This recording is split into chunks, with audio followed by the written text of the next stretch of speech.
The Hearthstone economy is gradually sinking into collapse due to the developers' excessive generosity. A massive increase in easily accessible rewards, combined with a flexible progression system and the low impact of new sets, has intensified several very old hidden problems. No friendly card game has managed to survive so far. Can Hearthstone set a new precedent? In this video, we will take a detailed look at the current state of Hearthstone's progression system, how players abuse it, and I will also share my theory about the leadership goals might be pursuing by giving out valuable rewards so freely. Time to rock and roll! Hello my friends. My name is Bot Mathematician and this is Holomancer. Also, Chief Investigative Reporter Dora joined us this evening. Gadgets and Gazette always gets the scoop.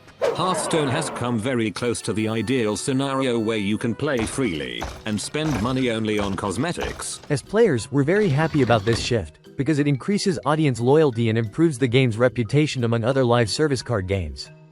But as content creators, we're interested in something else. Can a card game be both generous and financially stable at the same time? Why has the industry never managed to find a golden balance between accessibility and financial efficiency? The history of generosity in collectible card games traces back to Gwent and Legends of Runeterra. Competing directly with Hearthstone, their developers positioned these games as the most player-friendly titles in the genre, shifting monetization toward cosmetics and low-cost resource bundles. At the time, the main player complaints about Hearthstone were its high entry barrier and slow progression. Both ambitious projects proposed their own solutions to this problem, and both formulas failed spectacularly, never achieving financial stability, at least on the mobile market. This experience was a cold shower for the entire industry, which drew some rather cynical conclusions. After the financial collapse of two outstanding projects, no one has ever again attempted to win the audience over with excessive generosity and leniency. Why did this happen? In my view, players don't choose cheap games, they choose engaging ones. And for a live service card game to survive, it must have high value pricing. And the more extraordinary the gameplay, the higher that pricing can be. Gwent and Legends of Runeterra chose price models that didn't correspond to the high quality of their gameplay, and this severely undermined their long-term viability from the very beginning. This doesn't mean that a lack of generosity would have made these games thrive, but higher pricing at launch would have given them a safety margin for longer support. Unfortunately, a fully generous monetization model based primarily on cosmetics simply isn't viable for this genre. The audience of card games has specific characteristics that set it apart from the broader market.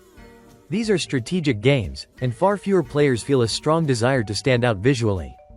In addition, creating impressive cosmetics for a pseudo 2D game space is much more challenging than for full 3D games. Meanwhile, selling resources doesn't depend on taste and is always relevant, because those purchases can directly influence gameplay. Hearthstone initially struck the perfect balance between an outstanding gameplay experience and high resource costs, while still preserving its competitive integrity. Victory never depended on how much money a player spent. Over the past 12 years, the industry has grown harsher, while Hearthstone has gradually become more player-friendly, and now it stands as the most generous surviving card game on the market. Magic: The Gathering, Pokémon Pockets, Yu-Gi-Oh!, Shadowverse, and Marvel Snap follow an entirely different strategy, and it's a far more logical one. Their economies are less flexible, their crafting systems often have strict limitations, and free resources are scarce. In some cases, progression is even tightened for certain player groups to stimulate spending. Competitiveness exists, but player freedom is restricted. Hearthstone no longer fits these standards and continues to move against the current, doing the opposite of what the rest of the industry considers sustainable. The game is rapidly increasing the flow of free resources and even cosmetics for its players. But the unwritten rules of the industry exist for a reason. This raises an important question. Is this incompetence from leadership, or a deliberate strategy? If Hearthstone manages to grow its audience through generosity and at least maintain its revenue, it will set a precedent and cement itself as a leader for years to come. But if this strategy fails, the game may face long-term consequences caused by a massive oversupply of resources in players' collections. In other words, the risk of shooting itself in the foot is very high. Here's what has changed. This year, the game began offering significantly more events with valuable rewards. In doing so, the leadership has effectively shattered the fragile balance of in-game resources that had been preserved for many years. The progression system always protected the space for resource purchases. Even though Hearthstone never sold direct gameplay advantages, players could always pay to expand the variety of their variability. Even in the early years, when the game was expensive and unfriendly, you could still craft all the efficient cards for your favorite classes. But if you wanted to try something new, you either had to grind endlessly or pay a very high price.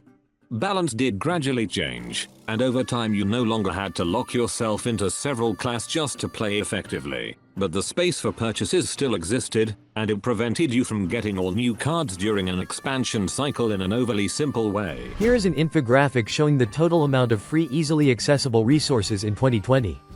If you wanted the ability to collect all new cards over a 4-month period and get an early boost at launch, you needed to buy the $80 pre-order bundle. Hearthstone is, after all, a collectible card game, and expanding your collection is one of the core motivations for players. The inability to obtain absolutely everything by simple means created additional value for pre-orders and preserved the usefulness of free rewards. This formula maximized revenue during expansion releases and formed the financial backbone that sustained the game for many years. In pursuit of maintaining resource balance, the developers were even forced to use certain manipulations, simulating an increase in rewards. By adding bonuses to one type of activity, they proportionally reduced rewards in others. And here is the new infographic, which includes all the estimated free rewards needed to complete the collection of the current Across the Time Way expansion, assuming a 140-day cycle. As you can see, reward proportions have grown dramatically, even though the number of new cards is significantly higher. To complete the collection of all new cards, including mini-sets, you now need to earn resources equivalent to roughly 321 modern packs.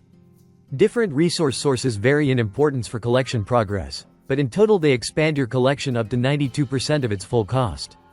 This essentially means that, with average luck, you complete nearly the entire set, missing only a few low-impact legendary cards.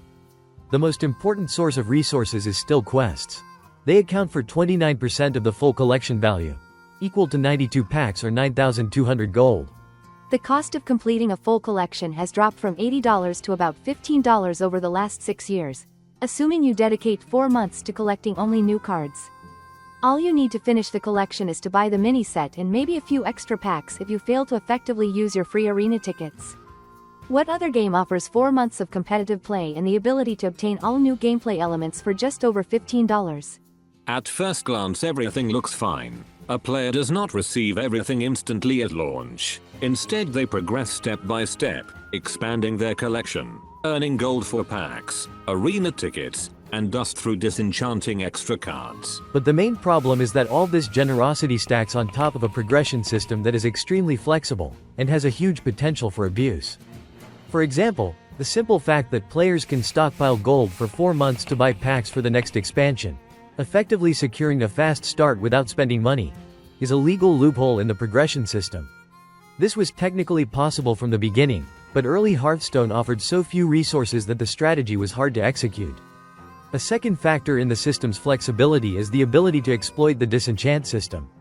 This mechanic is integral to Hearthstone's competitive environment, but as rewards increased and annual rotation was introduced, players gained the opportunity to safely destroy all rotating cards.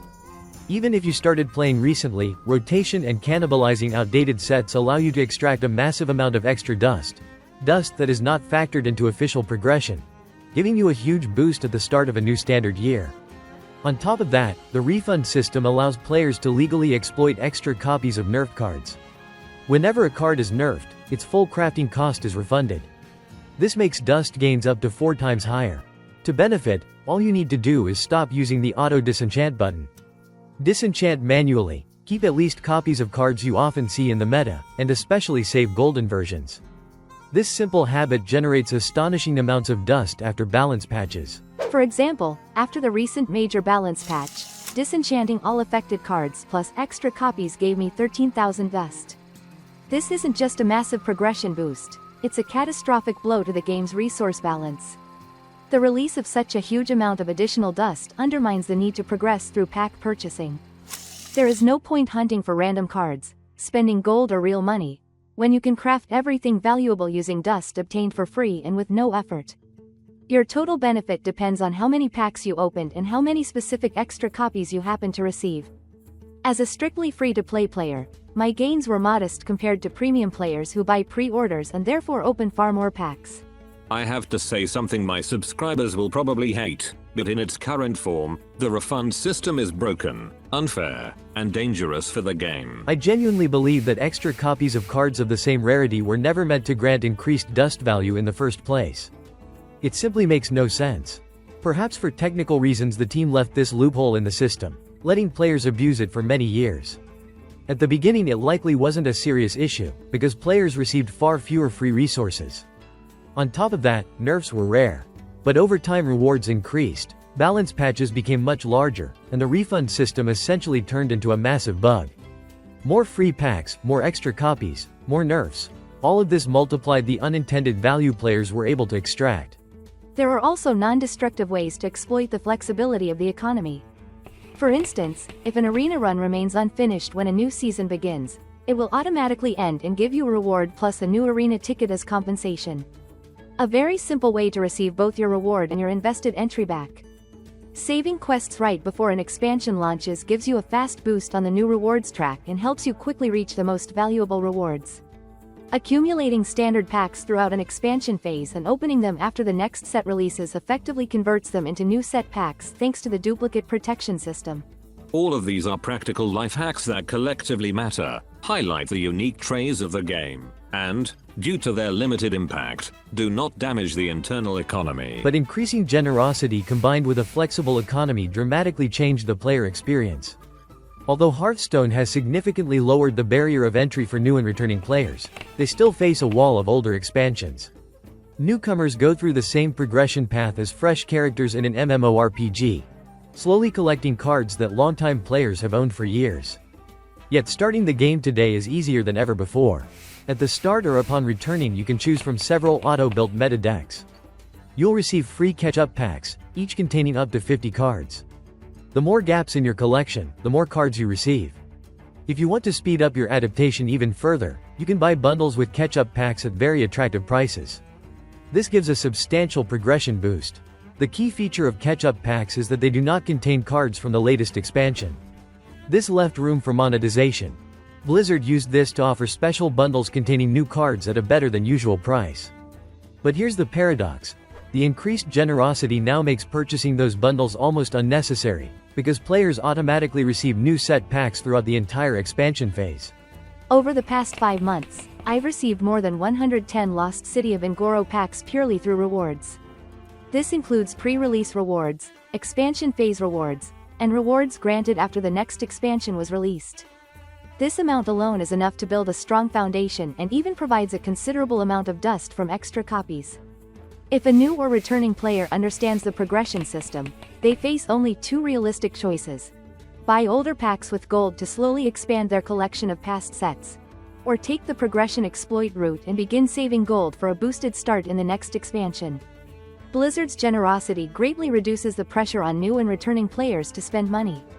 Yes, Hearthstone won't give you every tool immediately, but after going through the adaptation phase and simply following the progression path, you eventually realize that for long-term players everything is effectively free. The increase in rewards has significantly affected the experience of long-term players. In the past, players tried to open as many packs as possible at the start of each expansion. Now we try to determine the optimal number of packs to buy, taking future rewards into account, so they don't lose value later in the phase. Our philosophy is simple. Find and craft everything essential at the start, and then collect the secondary pieces over the next 4 months. We aim to complete all epic cards from a set, and it's always satisfying to pull the final missing epic at the very end of the expansion phase. It means we bought the correct number of packs. But this self-restriction results in excess gold after every release, which we divert into buying hero portraits. If the gold surplus isn't too large, the growing dust surplus becomes a snowball. If you don't care about crafting every card, including worthless or hopelessly weak ones, dust overflows inevitably, especially if you occasionally buy pre-orders or bundles. Even if you only purchase the Tavern Pass, you'll still earn more resources than you need to complete the collection of a single expansion. But if you also take advantage of the flexible economy tricks or continue dusting wildcards, your dust reserves grow endlessly. On top of that, the low impact of new sets makes the problem even worse. Let's consider a real example. At the launch of Across the Timeways, I bought only 67 packs with gold. With pre-release rewards, saved standard packs, and day 1 rewards, I opened a total of 100 packs. The dust from extra cards was enough to craft 3 legendary cards I needed the most. That was enough to access every top meta card at launch, given the low usefulness of most new cards. And I still kept more than 5,000 gold. I have big gaps in epic cards, but everything I'm missing is hopelessly irrelevant, and I will likely complete the epics automatically through free rewards by the end of the expansion phase.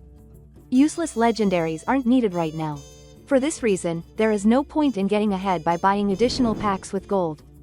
Unless the meta drastically shifts and I suddenly need more high-rarity crafts, I'll simply accumulate dust for the next 4 months, further increasing my already massive reserves. When you enter a new expansion with almost everything you need, and with a comfortable dust reserve, the optimal strategy is to start stockpiling new packs, and open them only after the mini-set releases. This takes us back to another form of exploitation. Duplicate protection ensures that you'll receive missing cards, at least all lower rarity ones, while the key legendary cards can always be crafted with your dust surplus. Buying the mini-set with gold is fully integrated into the game's economy. In other words, the developers intentionally give players simple ways to earn enough gold for it. Excess dust and accumulated packs allow players to redirect 2,000 gold toward purchasing 2 returning hero portraits in the shop. In general, buying portraits with gold was never intended for free-to-play players. Originally, the economy simply did not generate enough resources for that. Purchasing portraits with gold forced free-to-play players to make significant compromises, choosing between premium cosmetics and reducing their in-game capabilities. This option was primarily designed for premium players, those who buy pre-orders or plan to spend money in the future. Today, however, the economy is so overheated that long-term players, under certain conditions, can safely step into premium territory without spending a single cent. For established players, the game has not only removed every incentive to purchase resources with real money. Free rewards have become so abundant that it's genuinely difficult to spend them at all, unless you're interested in crafting golden cards. As a result, Hearthstone's newfound generosity fell onto unprepared soil. Increasing rewards within an already flexible economy further amplified the potential for abusing progression systems. This inevitably led to massive resource surpluses among long-term players and significantly improved the situation for newcomers and returning players. Long-standing, unresolved issues became far worse, while the extremely low usefulness of all 3 sets released this year only exacerbated the problem. As players, we should, in theory, be thrilled. After all, we're extracting enormous value from the current system. But that excitement is overshadowed by the potential consequences for the game's future. Reduced spending pressure directly threatens long-term revenue. Other card games, Gwent and Legends of Runeterra, experienced similar issues with resource overabundance, and both stories ended painfully. Moreover, increasing rewards may unexpectedly decrease player engagement. A certain level of discipline and pressure lies at the core of every live service game. If you already have more resources than you plan to spend, what's the point of logging in regularly, let alone feeling the urge to make a purchase?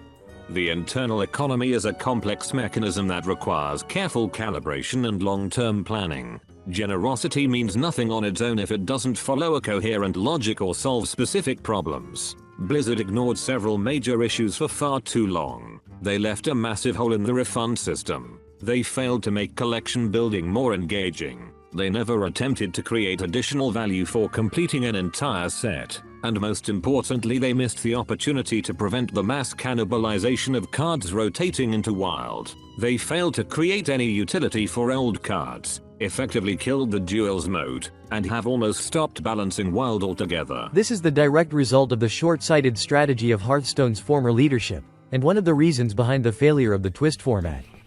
The game desperately needed a reward system that encouraged players not to disenchant everything.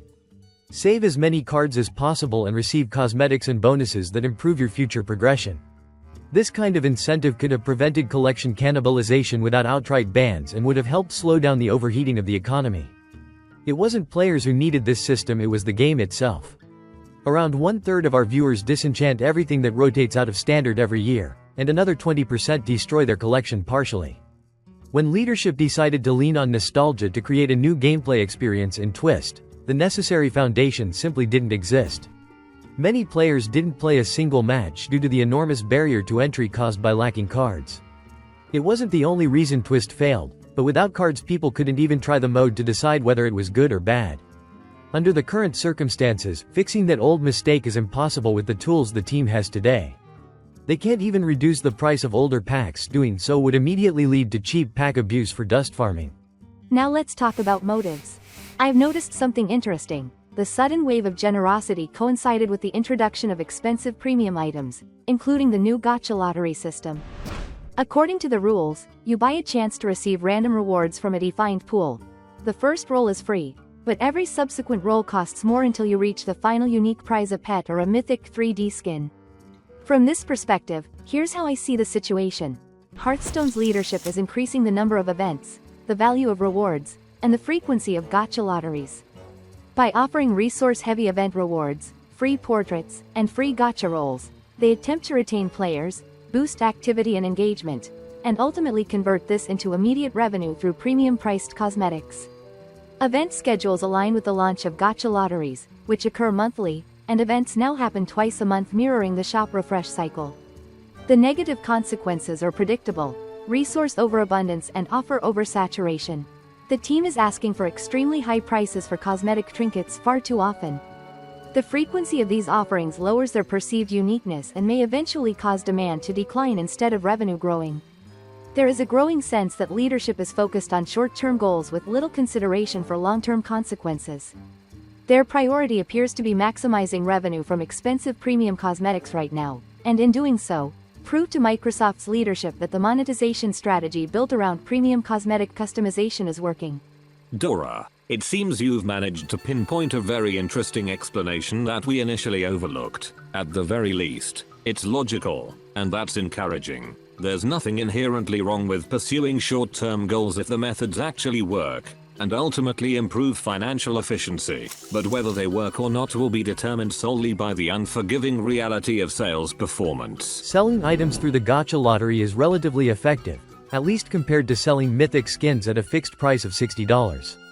But we're not convinced it's performing at the level Blizzard leadership expected. According to our community polls, only about 2% of viewers regularly push almost to the end, spending $80 to $160. Meanwhile, 90% of the audience avoids this form of gambling on principle, refusing to spend even $1, despite the fact that low-tier rewards are objectively good. According to aggregated data from App Magic and Sensor Tower, here's what Hearthstone's estimated mobile revenue looks like. We remain extremely skeptical of absolute numbers, even though both sources generally agree, and are far more interested in the trend rather than the supposed millions of dollars. The introduction of regular gacha events, preceded by mythic skins, didn't lead to an overall increase in revenue. At best, it partially compensated for the ongoing decline. The post-release period of Across the Timeways, which has traditionally been a peak season, failed to show growth for the first time ever. Most of the revenue decline occurred outside of China, though the Chinese market isn't exactly thriving either. Despite the hugely successful relaunch and the extremely generous approach from leadership, the game continues to slowly lose money on the mobile market. We believe that this drop in revenue is driven by a whole set of factors, a topic for a separate video. But so far, there is no convincing evidence that generosity combined with expensive cosmetic offers has benefited the game. And that's genuinely sad. Judging by mobile market performance, it seems the strategy of selling premium customization at absurdly high prices has failed spectacularly. For now, it hasn't revolutionized the industry, but the signs of a self-inflicted wound are already visible. At some point, leadership may abandon this approach and attempt to restore the original balance of free resources. That raises a question. Would you be disappointed by this, or would you understand the need to reduce the value of rewards? Do you personally feel a surplus of dust? How much dust do you currently have? Tens of thousands, hundreds of thousands, or perhaps you don't even have enough to craft a single legendary card? Let us know your thoughts below and join the polls in your community tab. Remember to like, subscribe, and hit the bell icon to support our content and stay updated. Traditionally, we want to express our boundless gratitude to our sponsors. Dear friends, your help is invaluable. We will be grateful for any support. Okay, that's all for today. Thank you for spending this time with us. We really hope that we will have the opportunity to get in touch in the next video. Take care of yourself. And never give up.